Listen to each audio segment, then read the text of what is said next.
Amen, amen, amen, amen, amen. Je voudrais dire merci à l'aumônier, notre berger. Ça, c'est son espace. Son contrat dit qu'il doit être ici chaque dimanche pour nous nourrir. Mais s'il laisse de l'espace, c'est pour nous une faveur, parce que la grâce est sur lui. Et nous voulons donc le reconnaître les conseils paroissiaux qui l'accompagnent dans cette lourde charge et qui acceptent qu'un dimanche comme celui-ci, nous puissions partager la parole du Seigneur. Merci. Je voudrais vous dire merci à chacun de vous parce qu'encore ce matin, vous prenez la responsabilité, une lourde responsabilité, de nous confier vos oreilles. Et je prie que vous puissiez aussi confier vos cœurs à celui qui parle au travers de nous. Parce que je prie qu'il vous parle et je prie qu'il me parle. Amen. Amen. Nous continuons notre parcours. Ce matin, nous étions bénis par le Seigneur avec une merveilleuse choréval qui nous a chanté un cantique, mais qui a vraiment dépeint le message. C'est midi, s'il faut ainsi le dire. Nous voulons encore aussi dire merci aux mamans Myriam qui nous ont déjà prêché par le chant. Et ces chants-là, ces chants-là reprennent les forts, le message, les contenus de ce que nous allons partager encore ce matin. Et ce matin, je me souvenais d'un chantre, parce que finalement, je crois que le pays a tellement de dons de semeurs qui sèment par la parole et par le chant. Je me souvenais d'un chantre qui est déjà parti auprès du Seigneur. Est-ce que le frère Dina est dans la salle ce matin? Peut-être oui, peut-être non. Aïe. Dans les années 86, quand nous étions au début là, il y avait un chanteur qu'on aimait beaucoup, il s'appelait Kanguma Senga. Et il chantait un chant qui disait à peu près que Maloba, Misala, Oyotosalaka, Ezala Makanisi, Ezalaka Mbuma Tolonaka. Que ce soit des idées, que ce soit des actions, que ce soit des paroles, tout ce que nous sèmons, finalement, c'est une sémence que nous jetons à terre et de laquelle nous devrions récolter. Nous sommes donc dans ces beaux thèmes de l'année où nous poursuivons la prospérité à tous égards. Et je prie que ce matin, le Seigneur vous donne un de ces aspects où, sortant de ces lieux, vous puissiez prospérer dans un sens comme dans un autre. Alléluia. Particulièrement ce matin, donc, ou pendant ces, on l'appelle comme un trimestre, nous sommes en train d'aborder la loi de la moisson, de la semaille et de la moisson. Semaille, moisson. La loi de la semaille et de la moisson. D'abord, la loi, ceux qui m'ont précédé ont longuement parlé là-dessus. Il est question d'une loi. Et quand c'est une loi, si c'est un décret, nous pourrions même aller plus loin et dire une ordonnance. Vous ne pouvez pas défaire l'ordonnance sans que vous ne soyez les mêmes rois ou les mêmes présidents ou la même autorité qui a signé la première ordonnance. Et ceux qui m'ont précédé nous ont dit ici, en lisant Genèse, le chapitre 8, je pense le verset 22, ils disaient que ça c'est une loi de Dieu. La loi de la semaille et de la moisson tant que la terre existera. Je ne sais pas qui d'entre nous va être depuis que la terre a existé jusqu'à la fin de la terre. Je ne pense pas qu'il y en ait un. Mais cette loi, personne n'a le droit de la changer. Elle est ainsi parce que c'est l'Éternel lui-même qui l'avait instituée. Nous continuons dans cette lancée aussi. Nous avons vu j'espère, avec l'ancien Thomas, nous avons vu que dans cette loi, il y a des facteurs tels que les temps. Vous ne pouvez pas vouloir moissonner, vous ne pouvez pas vouloir cueillir des fruits avant que les temps ne soient là. C'est pourquoi la semaille, qui est l'activité de s'aimer, de jeter la graine à terre, répond à une loi du temps. Et nous avons aussi vu avec les prédicateurs des dimanches passés, notre aumônier, le révérend Pinga, qu'il y a aussi dans cette loi des semailles et de la moisson deux aspects auxquels on ne peut pas échapper. C'est soit nous avons sémé pour une récolte calamiteuse, nous avons sémé pour ne récolter que la catastrophe, les pleurs, les grincements des dents. Et nous avons vu que quand c'est comme ça, ce n'est pas juste par rapport à celui qui sème, mais aussi cela va au-delà des générations. Donc le facteur temps est là, non seulement par rapport à ce que vous récoltez aujourd'hui, mais le facteur temps est aussi au-delà de vous-même. Ainsi donc, il était sage pour nous de savoir qu'est-ce que nous sémons. Qu'est-ce que nous sémons? Pour que la récolte ne soit pas calamiteuse pour nous-mêmes et pour des générations après nous. Je voudrais ce matin poursuivre sur cette lancée parce que l'aumônier nous a donné quelques principes pour, n'est-ce pas, réaliser que oui ou non, en ce moment, nous sommes en train de planter, en train de s'aimer ce qui va nous donner une récolte calamiteuse. Il nous a donné quelques principes. Je voudrais poursuivre cette fois-là dans l'autre angle des principes. Dieu aidant, je parlerai de 5 principes et dont mon sous-thème aujourd'hui sera une récolte glorieuse. S'aimer pour une récolte glorieuse. J'ai pris plusieurs éléments en compte, mais c'est vraiment un enseignement sur lequel je m'investis de plus en plus parce que je sais qu'il y a une raison pour laquelle le Seigneur m'a placé sur ces campus depuis 1986. Je suis un de ceux qu'on appellerait des anciens de cette maison. Je n'ai jamais quitté depuis 1986 jusqu'à aujourd'hui.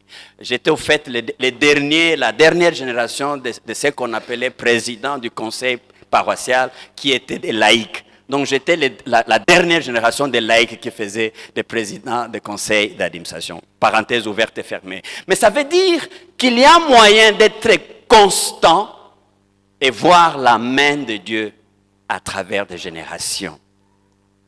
Le processus donc qui me tient à cœur, c'est de savoir, quand je lis Marc chapitre 4, versets 26 à 29, vous êtes assis, vous l'avez juste mentionné, et si la technique est d'accord avec moi, on va aller sur l'image où nous voyons cette loi de la semaille et de la moisson dans le plan de Dieu. Parce que Paul nous dit qu'il n'y a pas que la sémence d'argent. C'est clair que nous prenons souvent un aspect d'un tout et nous pouvons y demeurer des mois, des années. Attention, Dieu veut que nous puissions aussi nous rendre compte qu'à côté de la sémence ou de la semaille, des choses matérielles comme de l'argent que nous devons absolument s'aimer dans ces caissons. Mais est-ce que nous savons pourquoi nous s'aimons ce que nous s'aimons? Le processus de transformation est ce que Dieu poursuit, même à travers cette loi de la semaille. Donc dans Marc 4, 26 à 29, vous voyez tout un schéma, parce que ça, c'est au fait la façon de parler de Jésus, c'est la façon qu'il a trouvée dans la culture dans laquelle il a grandi, au fait dans l'ancienne Palestine. Et donc, une image comme l'agriculture, c'était une image facile pour pouvoir présenter des principes de vie au-delà de l'agriculture. Donc ne restons pas sur une métaphore et faire toute une vie là-dessus. Il y a donc pour le Seigneur, notre Dieu, et aussi Paul, auquel je faisais allusion tout à l'heure, pas seulement une semaille de matériel, d'argent et des champs, mais dans la tête de Dieu, il y a d'autres semences, d'autres graines qui devaient faire partie de notre semence. Vous voyez, quoi qu'arrive, si Christ n'est pas au centre de notre activité de semaille, nous ferons du théâtre et nous récolterons une récolte calamiteuse. Donc il y a Christ au centre, il y a la communauté.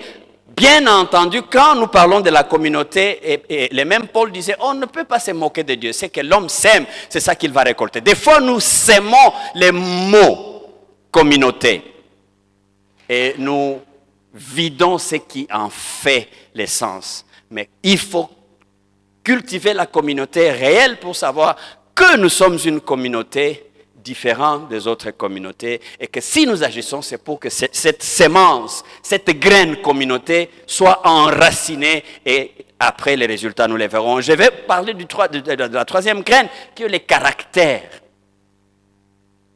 Quel est votre caractère? Nous sémons de graines, c'est vrai, mais qu'est-ce qu'on récolte? Quand on vous presse, quand la souffrance arrive, quand la critique et tout ça arrive, on vous presse comme on presserait l'orange. Qu'est-ce qu'on reçoit de vous? Quelle saveur on reçoit de vous? Quel est le caractère qu'on voit de vous? C'est très important de ne pas passer outre l'appel. Nous sommes sur le campus de l'UPN. Nous sommes même en train de bâtir ces temples et les prolongements des temples. Ipen Mouké, Ipen Mounene. Nous sommes appelés à être quoi? Quel est l'appel lorsqu'on nous a vus le matin ou la nuit? Quand on nous presse, qu'est-ce qu'on sent de nous? Nous sommes appelés à être quoi? Des agriculteurs de maïs, des sorgho ou les gagneurs d'âmes? Cet appel. Et si nous réalisons notre appel, l'agriculteur qui réalise que sa moisson devra s'occuper ou se servir d'une graine X, se met à apprendre des compétences nécessaires qu'il nous faut pour ne pas faire autre chose que ce que le Seigneur nous a appelés à faire. Donc ce sont là les 5 graines qui font tout un enseignement que nous pourrions revoir un autre jour. Mais Dieu voit la fin de la chose par son commencement. Souvent, nous voyons les commencements avant de voir la fin. Diapo là, à la fin, si la technique pouvait m'aider, nous voyons les... Allez-y encore, encore un tout petit peu. Encore, si vous saviez faire ça. À la fin, là-bas, le dernier élément dans notre calcul d'homme, c'est finalement le premier élément de Dieu. Est-ce que je parle à quelqu'un? Là où nous croyons commencer, c'est finalement là où Dieu termine. Donc le but de Dieu dans tout ce que nous faisons, évidemment c'est un processus comme je l'avais dit, ça c'était juste nous démontrer le début et la fin, mais Dieu est au début de la chose. Le but de Dieu pour chacun de nous, c'est que nous puissions être transformés à l'image de Jésus-Christ. Le but pour lequel Dieu nous a placés sur le campus de l'IPN, que nous soyons une sémence qui influence la transformation des hommes et les femmes à l'image de Christ. Et pour y arriver, il y a justement tout un processus au milieu et j'en passe. Mais nous nous sommes posé la question, avec Agé, au chapitre 1, au verset 6. C'est le texte qui est sur notre processus. Pourquoi nous mangeons? Pourquoi nous dansons? Chaque dimanche, nous dansons, nous adorons, nous louons Dieu. Nous risquons d'être comme les amis de la Bible où nous avons trouvé les amis qui devaient crier plus fort encore. Et il leur dit, au fait, vous savez, Dieu n'a pas répondu parce que vous n'avez pas crié très fort. Criez encore très fort. Mais nous avons déjà crié très fort. Les Quinois ont dit, mais ni tosalité. Ni tosalité. Alléluia. Mais peut-être nous, nous nous sommes posé cette question. Nini tosalité. Dans votre famille, vous vous êtes posé cette question. Nini na salité. Agé nous pose la même question. Vous voyez, vous travaillez dur.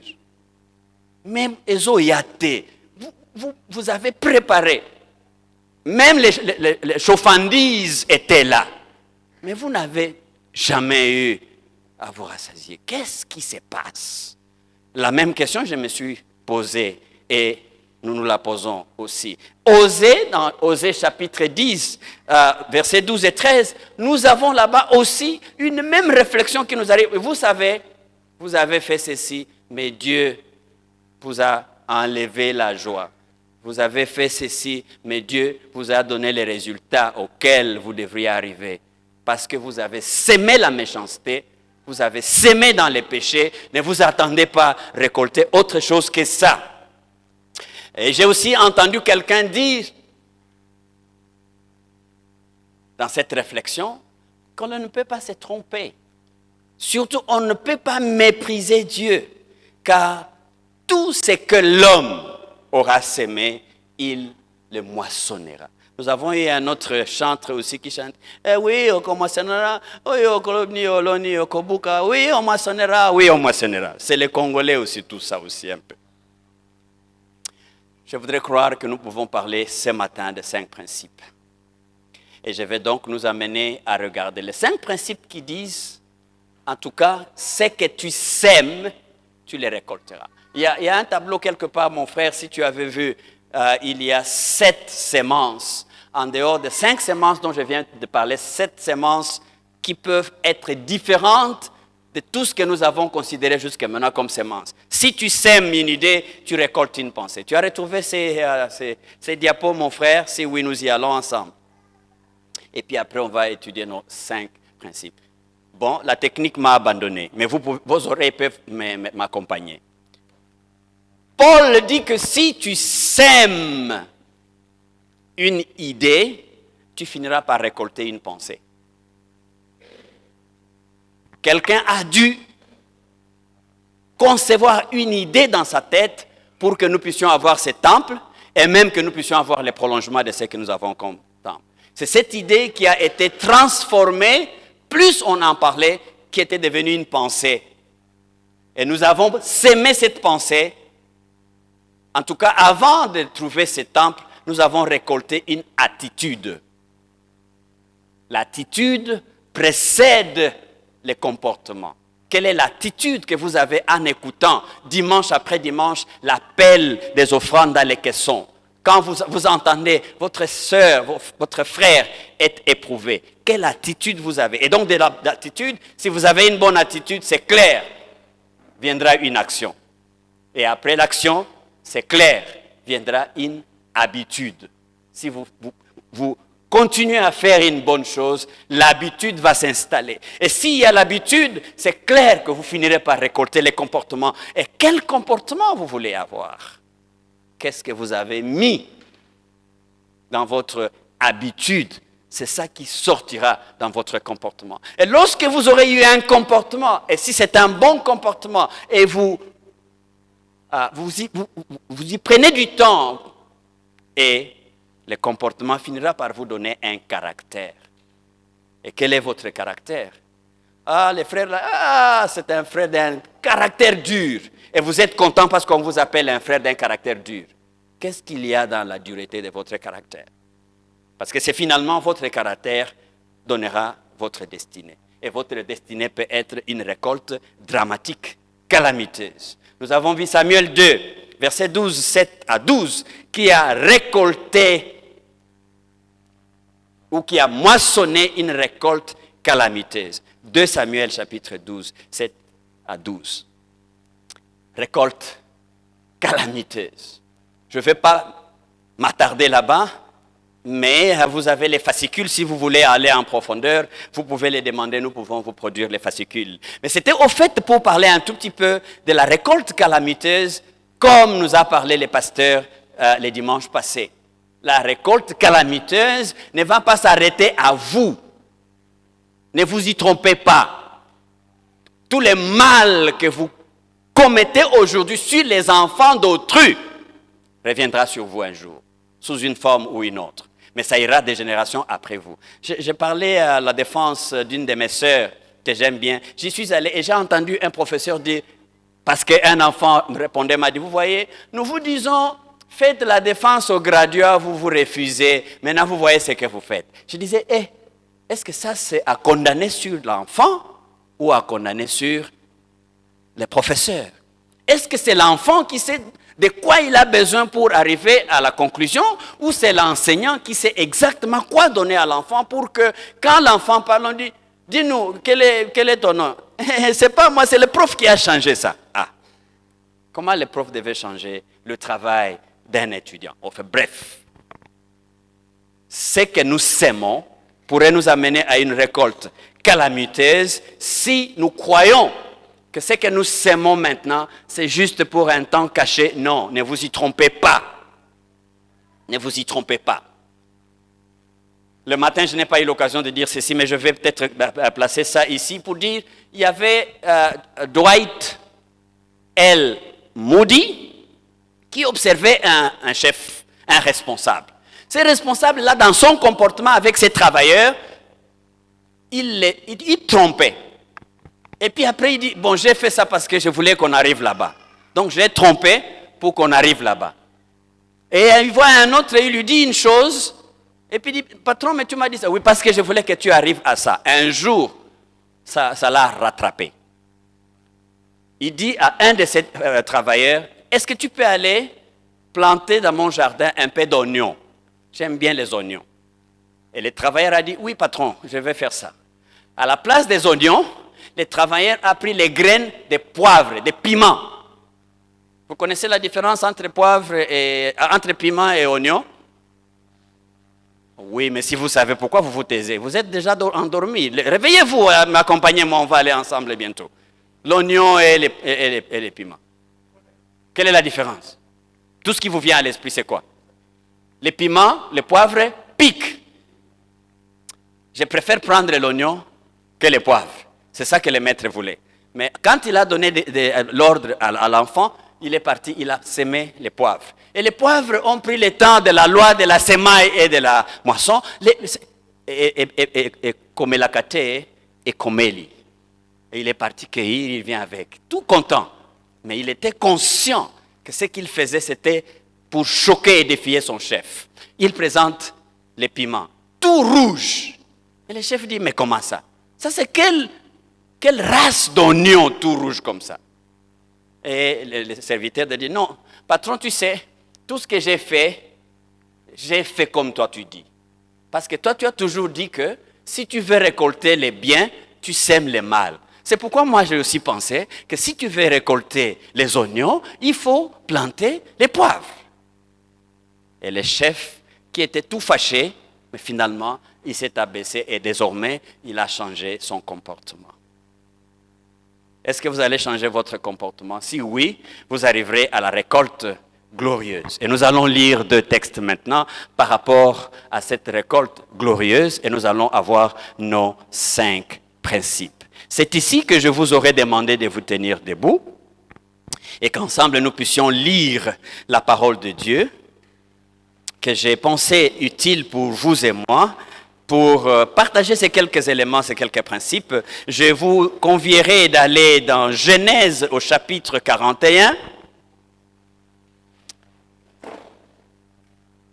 Et nous lirons le premier verset. Et puis après, le premier et le deuxième, nous allons sauter. Nous allons lire les versets 12 jusqu'au verset 16. Je crois être capable de lire ça si je ne me trompe. Je commence, Genèse, chapitre 41. 2 années entières passèrent, 2 années. Puis, le Pharaon fit un rêve. Il se tenait au bord du Nil et vit sortir du fleuve 7 vaches, belles et bien grasses, qui se mirent à paître près de la rivière. Rêve, bête. Nous allons au verset 12.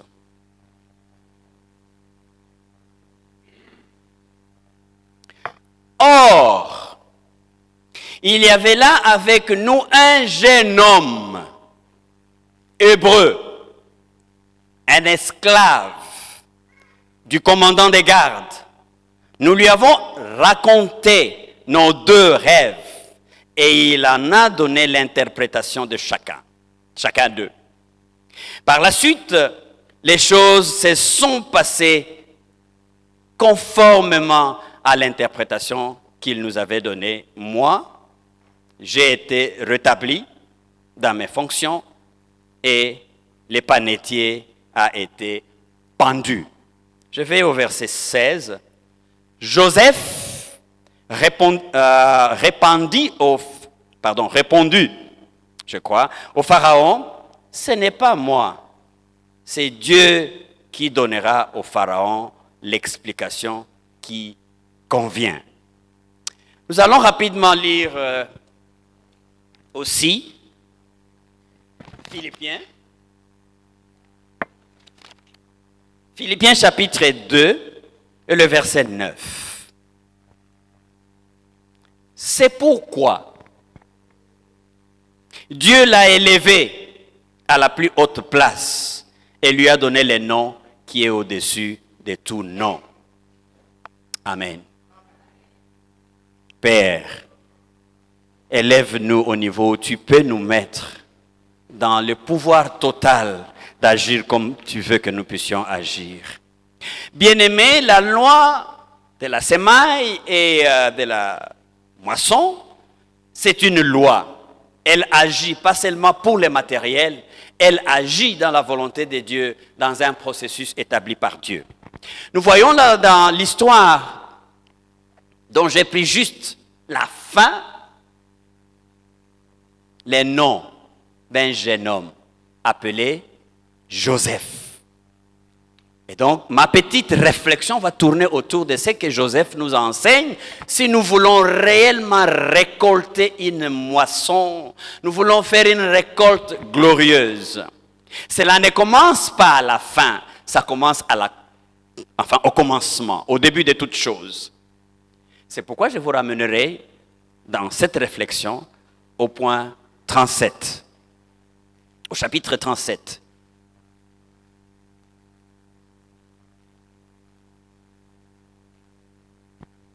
Quand nous arrivons au chapitre 37 de Genèse, disais-je, oui, Genèse chapitre 37, les 4 premiers versets.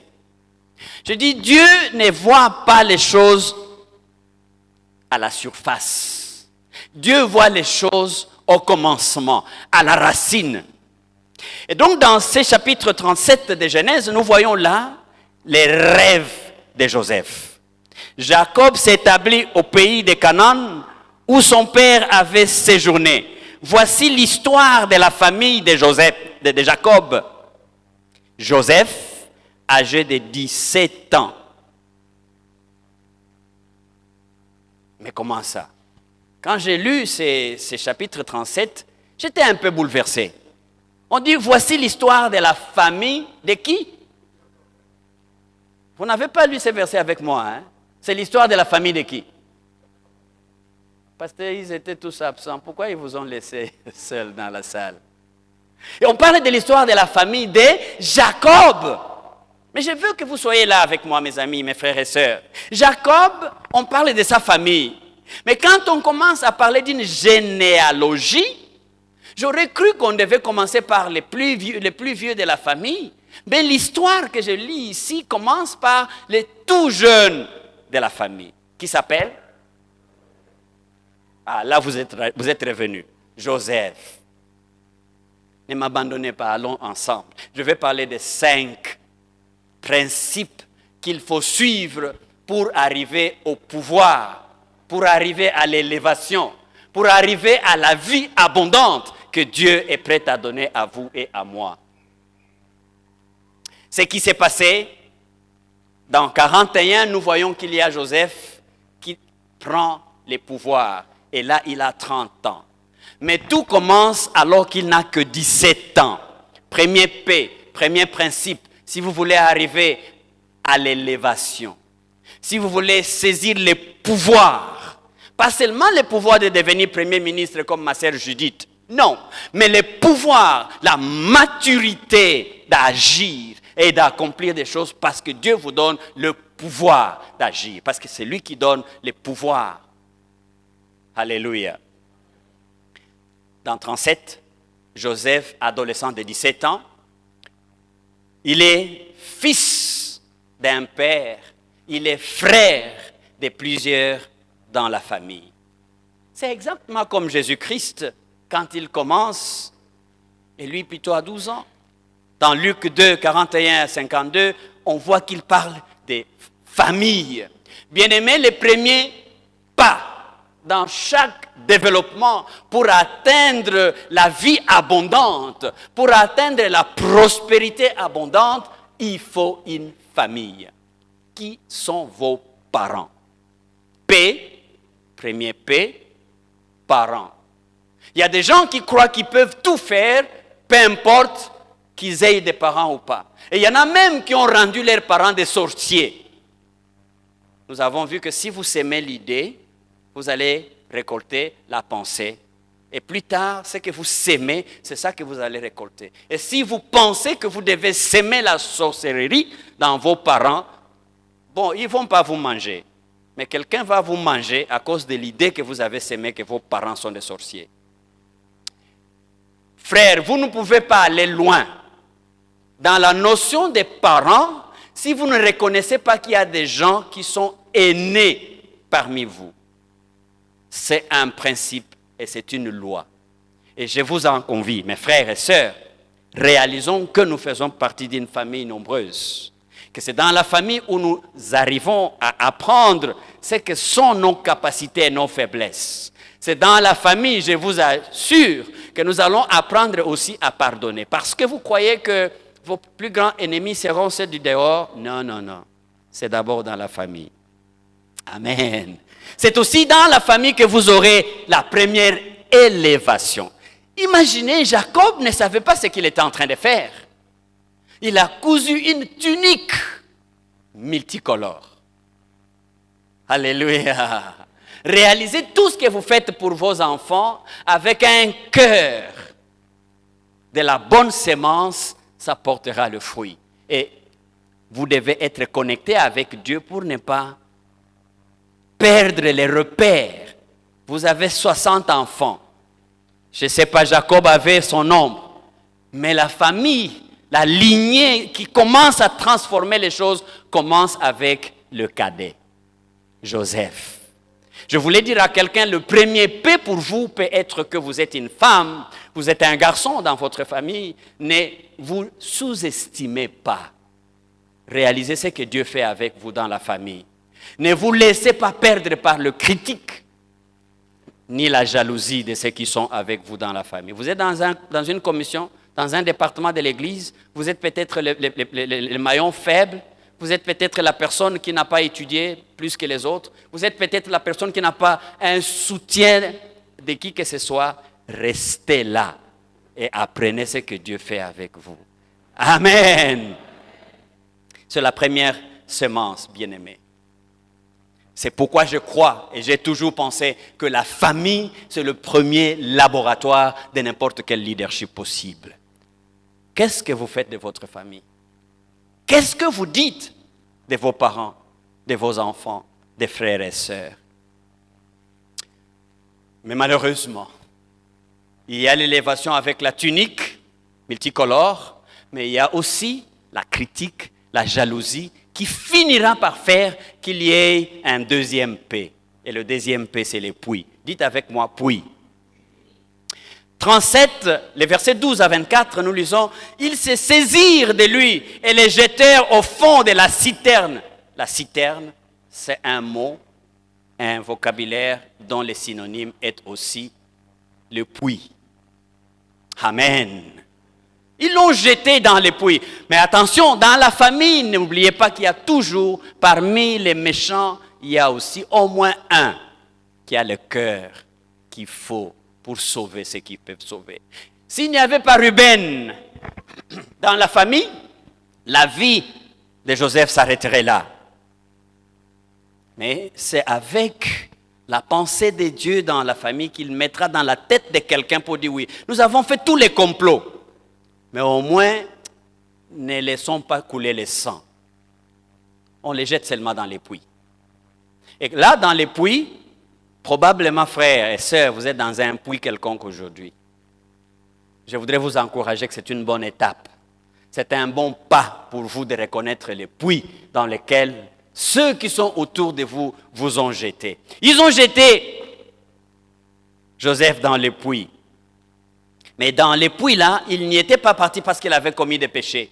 Mais c'était un complot. Quand tes frères et sœurs vont comploter contre toi, reste avec Dieu. Parce qu'il te suivra même dans les trous, dans les puits qu'on va te jeter. On a jeté ces jeunes hommes dans un puits. Mais regardez ce que Dieu fait. Les puits là étaient censés avoir de l'eau. Mais la Bible me dit que les puits étaient secs. La citerne était sèche, vide. Il n'y avait même pas de la terre qui pouvait faire qu'il tombe et puis s'engloutit. Non, c'était un endroit, comme on l'a jeté, c'est comme s'il était tombé sur les chikuza, quelque chose comme ça. Donc, sur un matelas où tout simplement, il a bondu dans les puits et il n'a rien senti de mal. Pourquoi? Parce que Dieu était avec Joseph, dans les puits dans lesquels ses frères l'ont jeté. Je racontais le matin qu'il y a dans ma propre vie une situation qui m'est arrivée où finalement, j'apprends par moments à réaliser, quand je passe par des moments difficiles, je veux discerner, est-ce que c'est un puits dans lequel je me trouve. Nous étions à un endroit, pendant que quelqu'un est venu pour croire que là maintenant il va me jeter dans les puits pour toujours. Et il a raconté une histoire. Et l'histoire était que il y a un pasteur dans une communauté, mais ce pasteur dans cette communauté élevait des brebis. Lamsa mama lamukayo kalisolo ya brebis. Amen. Ya brebis. Je disais le matin au pasteur, ici en présence de tout le monde, pasteur, même si nous chantons et dansons avec vous tous les jours, il y en a parmi nous qui ne vous aiment pas. Pour rien, vous n'avez rien fait, mais qui ne vous aiment pas. Tout simplement, vous avez la tête que vous avez. Soyez heureux si Jésus est avec vous. Alors ils sont partis, ils ont pris la petite bête du pasteur, parce que le pasteur, non, ils ne l'ont pas pris, la petite bête est tombée dans un puits, comme Joseph dans un puits. Alors les amis ont dit, comme on n'aime pas les pasteurs, et le pasteur vient nous demander d'aller l'aider pour sauver sa bête du puits. Il y a qui est Bikoki. Ils viennent tout contents, et le pasteur croit les gens viennent pour l'aider. Les uns avec des bêches, les autres avec des morceaux de bois, tout ce qu'il faut pour que la bête meurt là dans les trous et puis ça en finit. Et vous savez ce qui va se passer? Plus ils jetaient de la terre dans les puits, plus la petite bête secouait les sables qui tombaient sur elle, et elle surmontait, et elle se tenait maintenant sur les sables qui étaient tombés. On jette une seconde quantité de sable, et les gens qui jettent, ils disent, boum. Et plus ils mettaient, et les sables et des petites choses, c'est des petites choses qui servaient à la petite bête, elle secouait, et elle se trouvait à un second étage. C'est comme si elle était là-bas, au fond là-bas, on met, ça devient l'étage là. Maintenant, ils arrivent presque au dernier niveau, ils disent, ça y est.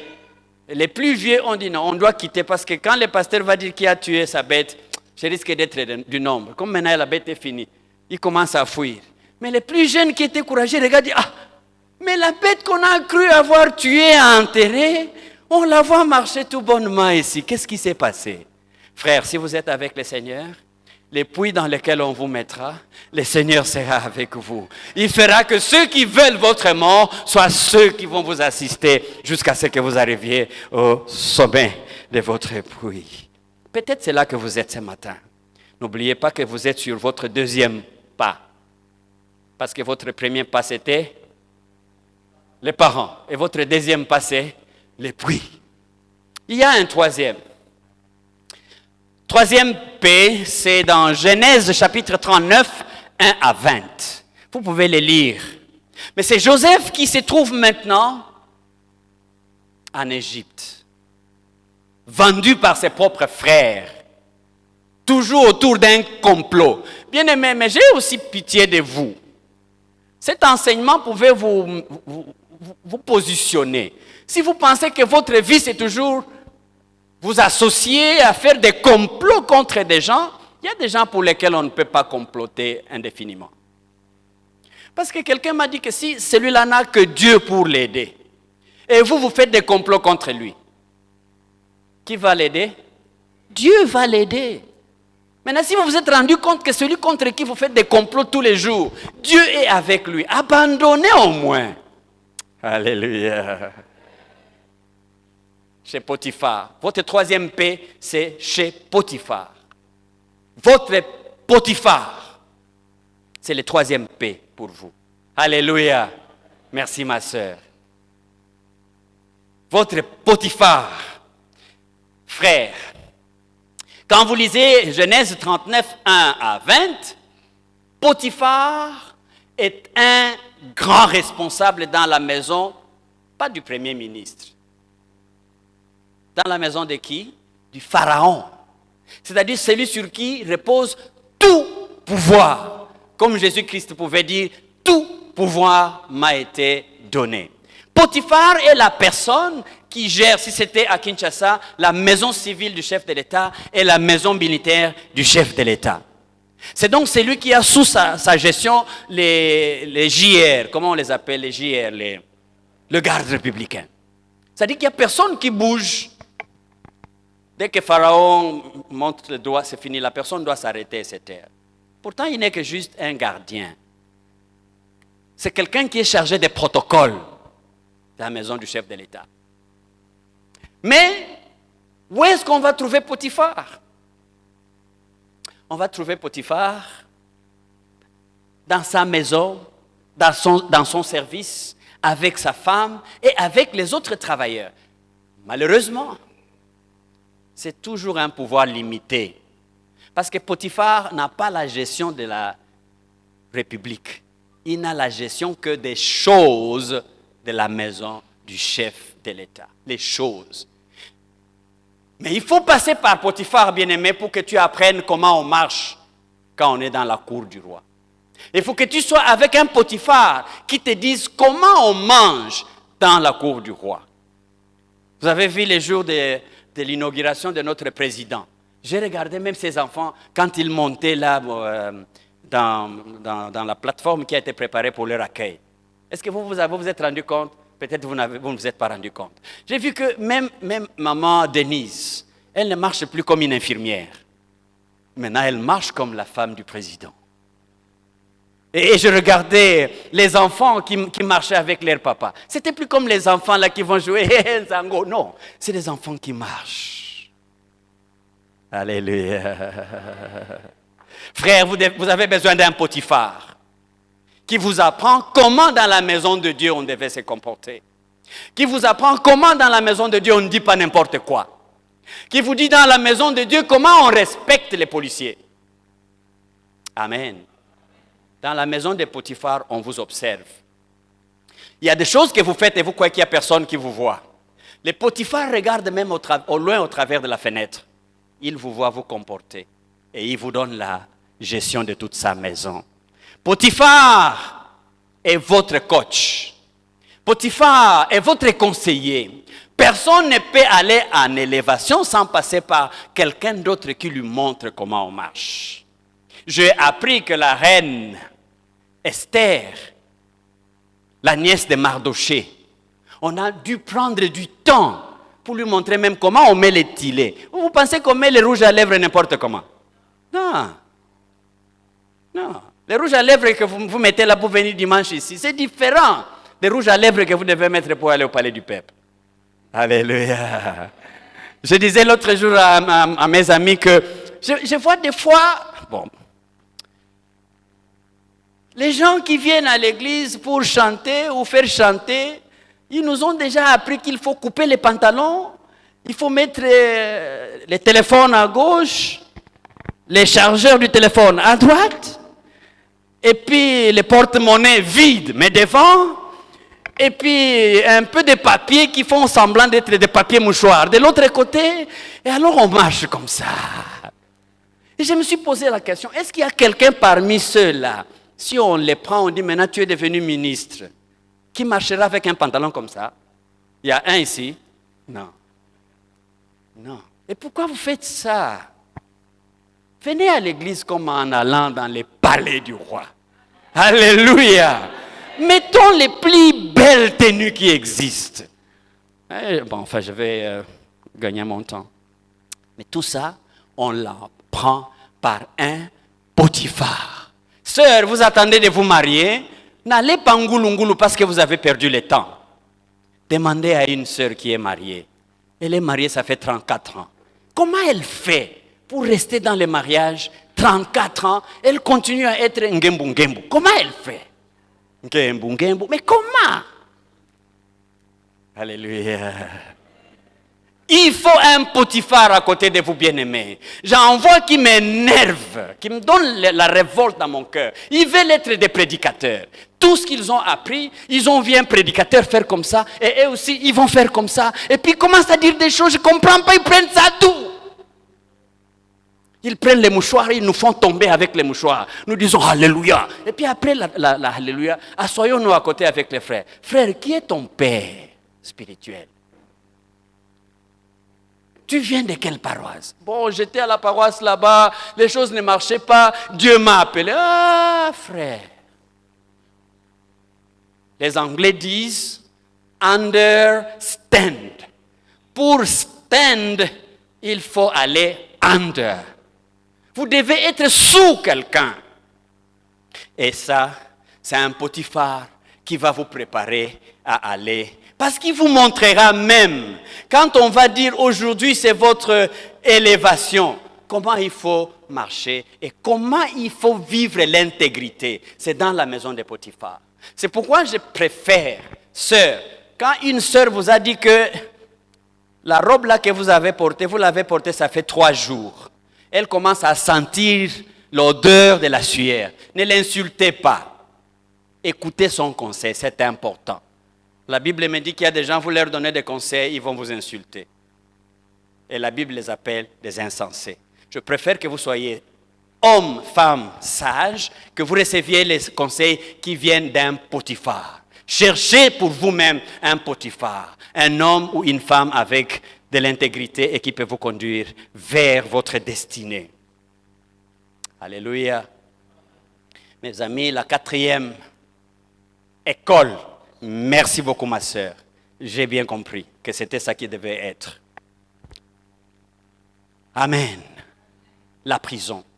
Je parlais du premier P qui est parent. Le deuxième qui est puis. Le troisième qui est Potiphar. Voyons le 4e. Si vous n'avez pas encore été ici, votre moisson risque d'être immature. Si vous n'avez pas encore été dans votre 4e principe qui est la prison. La prison, c'est le centre de rééducation. C'est l'école supérieure de la formation au leadership. C'est la prison. Et la prison n'est pas juste Makala. La prison, c'est le fait de vous priver. C'est que vous croyez que c'est ça qui hante votre cœur. C'est le fait de refuser de Kotutuka. Parce qu'on ne vous a pas encore dit, pour Otutuka, qu'est-ce que le Saint-Esprit fait en toi? La prison, c'est le fait de refuser d'ouvrir son cœur à un soulard, même s'il vous dit qu'il a beaucoup d'argent. C'est un soulard. Il va vous marier, oui, c'est vrai, à cause de son argent, mais il va vous maltraiter. Restez dans la prison. J'ai parlé de la sœur Marie Gounoumana, qui a vécu pendant autant de temps dans une prison où elle ne voulait pas céder au jeune homme qui faisait des bruits autour d'elle. Elle est restée là, comme esclave. Mais le jour où le Seigneur l'a aidée à arriver à maturation pour son mariage, elle est dans un mariage qui est une récolte glorieuse. La prison, c'est la présence exclusive du Seigneur. Je disais aussi que dans la prison, c'est là où vous avez la saleté la plus sale qui puisse exister. Mais je disais aussi ce matin que c'est dans la prison où les premiers prisonniers, c'est qui? Vous connaissez les premiers prisonniers? Si nous allions à Makala, qui garde la prison à Makala? Les gens qui gardent la prison, on les appelle comment? On les appelle comment? Geôliers. Mais en termes simples que nous pouvons connaître ici à Kinan, on les appelle qui? Non. Les gardes, c'est petit. Oui, les chefs, c'est aussi petit. Vous êtes arrivés. Parce que vous le diminuez, vous l'appelez chef seulement. Non, il est directeur. Les directeurs de la prison sont en fait les plus grands prisonniers. Vous ne le saviez pas. Mais je vous apprends que si l'on vous nomme directeur de prison, c'est fini, on vous a mis en prison. Parce que quand on va vous chercher à 8h30, vous serez où? Et quand on va vous chercher à 15h, vous serez où? Et quand un prisonnier va fuir, qui est-ce qui va d'abord avoir peur? C'est vous. Alléluia. Et si vous cherchez les directeurs de prison les dimanches, il sera où? Et les lundis? Et les samedis? Et si c'est les prisonniers que vous cherchez, les directeurs de prison que vous cherchez au mois de janvier, vous les ferez où? Au mois de février? Au mois de décembre? Qui est alors le plus grand prisonnier? C'est les directeurs de prison. Mais je prie que vous ayez comme directeur de votre prison Jésus-Christ. Il sera avec vous dans la prison. Parce que Joseph, même dans la prison, les lieux les plus sales, ces lieux étaient transformés en un hôtel VIP. Parce que Joseph y était. Et il n'y était pas seul. Il était avec qui? Jésus-Christ. Si vous n'avez pas encore vécu votre prison, n'acceptez pas votre moisson comme mur. La prison, c'est le lieu où la souffrance que vous endurez, vous l'endurez parce que vous voulez atteindre l'objectif de Dieu. Jésus-Christ a dû lui aussi être en prison. Serge, je termine maintenant là, avec mon 5e P. Mon 5e P, c'est alors là où vous voyez quelqu'un qui devient Premier ministre. Souvent, vous vous êtes arrêté à Joseph comme Premier ministre. Mais qu'est-ce que Joseph avait? Pas seulement le fait d'être Premier ministre. Qu'est-ce qu'il avait? Qu'est-ce qu'il a atteint? Quelle est la récolte glorieuse de Joseph? Vous n'êtes pas avec moi. Tout pouvoir sur l'Égypte a été donné à qui? Donc votre 5e P, votre moisson arrive à la maturation, prêt à être récolté lorsque l'on vous donne le pouvoir. Donc le Seigneur, dans Genèse 41 que nous avons lu, nous avons vu que finalement, 30 ans, le jeune homme là qui avait 17 ans et qui a passé combien d'années dans la prison, vous le savez? 2 ans. Et maintenant mature pour diriger l'Égypte. Et ce n'était pas n'importe quel pays, l'Égypte. Alléluia. Alléluia. Le pouvoir que le Seigneur nous donne comme récolte dans sa moisson, dans son Église, c'est le pouvoir qui nous donne la capacité de pardonner. Et qui il va pardonner les premiers? Ceux de sa famille. Vous êtes d'accord avec moi? Il commence par le P des parents, il termine par le P des pouvoirs, mais en faisant la démonstration dans sa famille. Le pardon réel, vous ne le donnez. Il y a des personnes qui ne peuvent pas vous pardonner, mais vous comprenez qu'ils ne peuvent pas parce qu'ils ne sont pas encore arrivés à maturité. Le vrai pardon, c'est le pouvoir. Le pouvoir n'est pas juste de devenir Premier ministre. Le pouvoir n'est pas juste de devenir le président de la commission la plus terrible de l'Église. Non. Le pouvoir, c'est finalement la maturité que vous avez de pouvoir pardonner, de pouvoir agir conformément à la parole de Dieu, de pouvoir résister au complot, de pouvoir résister à la jalousie, à la haine, aux critiques. C'est le pouvoir. Et Dieu nous prépare pour que l'IPEN récolte des hommes et les femmes qui manifeste le pouvoir de Dieu, celui d'aimer comme jamais personne n'a aimé. Bien-aimés, ne nous trompons pas. C'est que l'homme sème, il moissonnera. Et vous pensez que c'est que la femme sème, elle ne moissonnera pas? Amen. Parce que les femmes m'ont dit qu'il n'y a que des hommes qui vont... Non, c'est que les femmes sèment, elles moissonneront aussi. Je voudrais que nous puissions nous lever et prier.